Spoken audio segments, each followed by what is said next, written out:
Assalamualaikum warahmatullahi wabarakatuh. Kami dari kelompok 3 akan mempresentasikan tugas kelompok yang bertema Data dan Informasi di Era Big Data.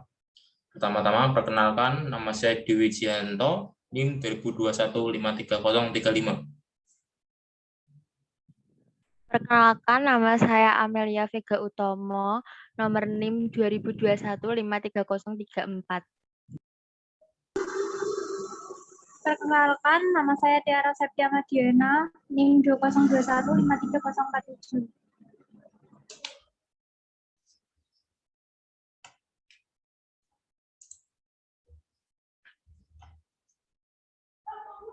Oke, kita masuk data. Data adalah sekumpulan keterangan atau fakta yang dibuat dengan kata-kata, kalimat, simbol, angka, dan lainnya. Data di sini didapatkan melalui sebuah proses pencarian dan juga pengamatan yang tepat berdasarkan sumber-sumber tertentu. Contoh data tersebut yaitu 1. Data Persija menang, 2. Kecelakaan di jalan raya, yang ketiga harga telur dan ayam potong, yang keempat naiknya harga bahan bakar, yang kelima minuman jus sayuran, yang ketujuh konstruksi jalanan, yang ke-8 harga handphone terbaru dan laptop terbaru. Selanjutnya, informasi. Informasi adalah sekumpulan data atau fakta yang dikelola menjadi suatu yang bermanfaat bagi penerimanya. Informasi akan diproses terlebih dahulu agar penerima mudah memahami informasi yang diberikan. Sederhananya, informasi sudah diolah menjadi bentuk yang bernilai atau bermakna. Contoh informasinya seperti Indonesia menjadi tuan rumah Asian Games 2018, yaitu di kota Jakarta dan Palembang. Yang kedua, Cina berhasil menjadi juara umum Asian Games 2018 dengan 132 medali emas. Yang ketiga, harga ayam potong adalah Rp40.000 per kilonya. Yang keempat, kenaikan harga BBM adalah 500 per liter untuk jenis Pertamax. Yang kelima, mahasiswa sekolah tinggi memulai perkuliahan pada tanggal 4 September 2018. Yang keenam, minuman jus botol kaya akan vitamin A. Yang ketujuh, pembangunan jalan akan dilakukan pada bulan Oktober 2018 sepanjang 2 km. Yang kedelapan, harga laptop smartphone terbaru dengan harga di atas 2 juta. Yang selanjutnya, Big Data. Big Data yaitu kumpulan data yang sangat besar, kompleks, bermacam jenis, dan terus bertambah setiap waktu. Big Data saat ini banyak digunakan orang-orang untuk membantu kebutuhan. Banyak sekali data yang tersebar dan tersimpan di komputer-komputer di internet, misalnya seperti teks, gambar, video, suara, animasi, blog, buku, cuaca, GPS, temperatur, dan masih banyak lagi jenisnya.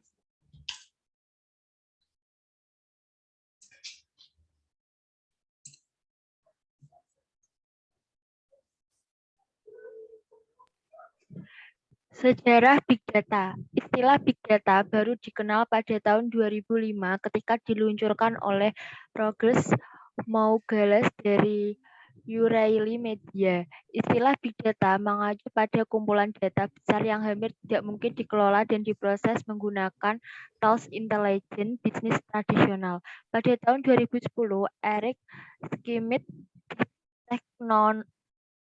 Teknonomi Konferensi di Tahoe menyatakan bahwa ada 5 exabit informasi yang diciptakan oleh seluruh dunia di awal peradaban hingga tahun 2003, dan pada saat itu jumlah yang sama dibuat setiap 2 hari. Pada tahun 2011, McKinsey menyatakan bahwa pada tahun 2018 US akan kekurangan 140.000 hingga 190.000 data saintis serta 1,5 juta pengolah data.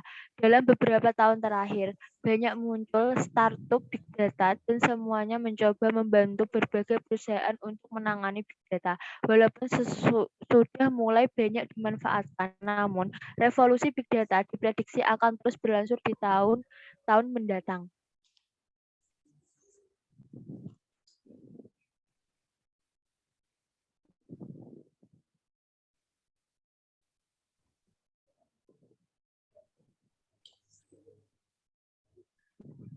Istilah-istilah Big Data.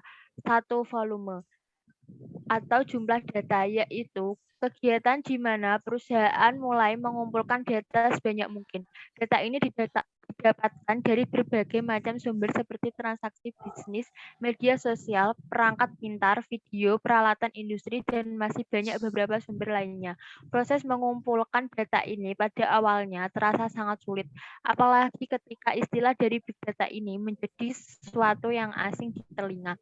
Namun, dengan berkembangnya teknologi saat ini tentu membuat layanan pengolahan data bermunculan sehingga prosesnya menjadi lebih mudah dan efisien. 2. Velocity atau kecepatan aliran data. Kecepatan aliran data menjadi salah satu hal yang penting sebab data berukuran besar akan mengalir dengan kecepatan tertentu dari media penyimpanan atau memori. Semakin besar atau semakin banyak jumlah data, maka aliran akan semakin cepat.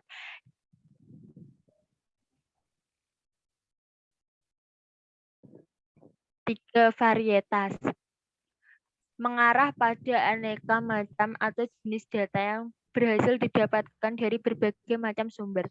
Jenis big data ini kemudian semakin beragam, bahkan bentuknya menjadi tidak terstruktur. Sedangkan untuk data tradisional biasanya lebih terstruktur sehingga mudah untuk dikelola dan dimanfaatkan.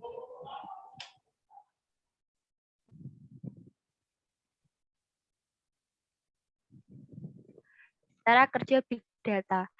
Integrasi data. Data yang kebanyakan didapatkan di era digital merupakan data tidak terstruktur yang tentu perlu diproses secara bertahap untuk kemudian bisa dimanfaatkan dengan baik. Jadi cara kerja data ini dimulai dengan mengatur integrasi data sebanyak mungkin. Misalnya mengumpulkan semua data berdasarkan kategori bisa dari kumpulan komentar pelanggan di media sosial, unggahan video pelanggan dengan produk dan sebagainya. Setelah data sudah dibuat terstruktur, maka baru bisa diproses oleh bagian analisis data di perusahaan. Yang kedua, manage data. Berikutnya adalah mengatur dan menyimpan data yang sudah terstruktur tadi ke dalam media penyimpanan terbaik. Saat ini, media yang paling banyak dianjurkan oleh media penyimpanan online atau cloud. Yang ketiga, analisis data. Tahap berikutnya adalah melakukan analisis data. Dan jika dilakukan manual, maka akan memakan waktu dan tenaga sekaligus pikiran. Maka perusahaan masa kini sudah menggunakan tools atau alat bantu untuk analisis data supaya big data dan jumlahnya susah dihitung bisa dianalisis dengan baik dan efektif.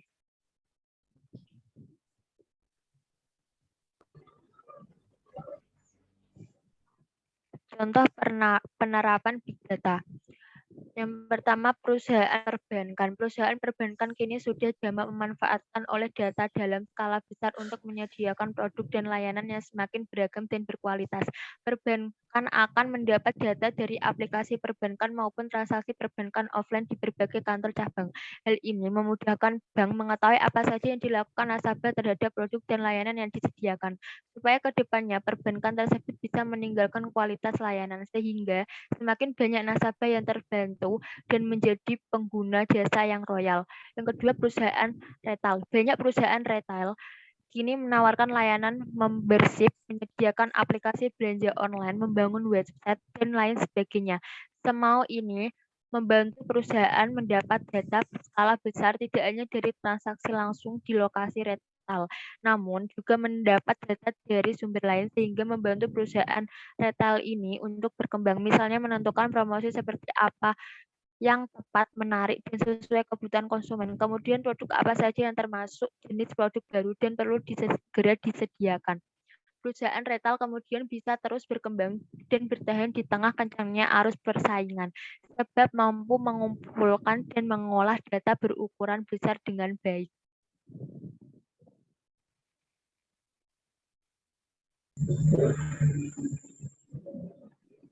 Manfaat big data.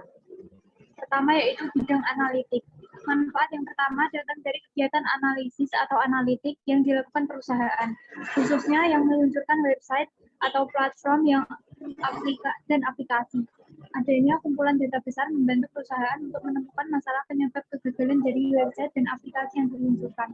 Data ini juga bisa digunakan perusahaan untuk menemukan suatu anomalis atau perilaku menyimpan di dalam struktur bisnis, sehingga data ini bisa menemukan suatu kesalahan dan masalah. dan membantu perusahaan menemukan solusi terbaik untuk mengatasinya dan kemudian menyempurnakan aplikasi atau website. Kedua, bidang bisnis.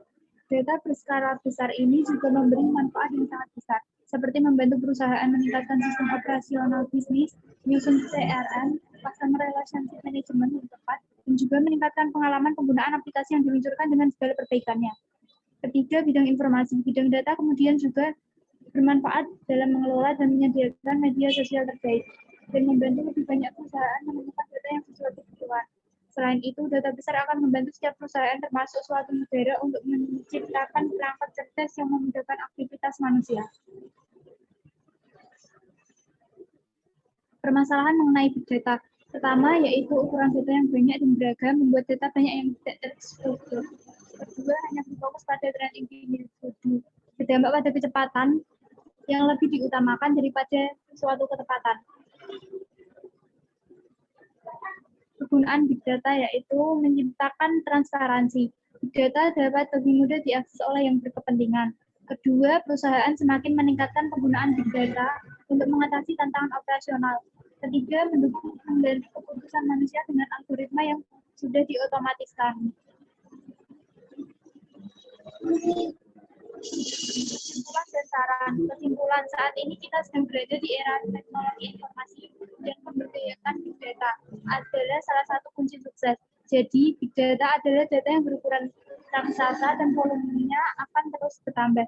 Terdiri dari berbagai jenis data, terbentuk secara terus-menerus dengan kecepatan ketentuan, dan harus diproses dengan kecepatan tertentu juga. Saran, sebaiknya penggunaan big data digunakan sesuai kebutuhan saja, sehingga menghasilkan strategi bisnis yang solutif dan implementatif. Sekian presentasi dari kelompok kami. Jika ada tutur kata yang kurang berkenan, kami mohon maaf. Sekian, terima kasih. Wassalamualaikum warahmatullahi wabarakatuh.